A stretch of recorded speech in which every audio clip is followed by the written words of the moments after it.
দুই বন্ধু সিনেমা হলে গেছে সিনেমা দেখতে, এরকম একটা টাকলা পড়ছে সামনে। তো এক বন্ধু আরেক বন্ধুরে কয়, ওর মাথায় যদি একটা থাবর দিই তার 500 দিন। জোরে একটা থাবর মাইরে কয়, কিরে আব্দুল, আহনের সময় কত যে তোরে খুঁজছি, তুই একলাই বয়ে রিস। বেড়ায় ঘুরিয়া কয়, ওই টাকলায় ঘুরিয়া কয়, ভাই আমি আব্দুল না। মানে 500 আসছে না, কয় এইবার যদি আরেকটা থাবর দিতে রস তাইলে আরো 1000 দিব।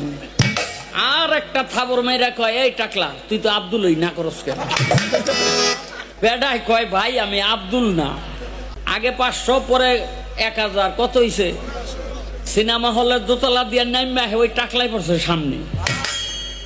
তাই ওই যেটা 1500 আসছে এটাই কয়, এইবার যদি একটা থাবর মারতারস তোরে আরো 1500 দিব। ঝাপ করে একটা থাবর মাইরা কয়, দোস্ত রে, তোরে মনে করে হলের মধ্যে এক বেটারে 2 বার থাপড়াইছি। কয়, ভাই আমি এই ব্যক্তি হই। কথা কবি না, টাকা দিয়া থাপড়ামু।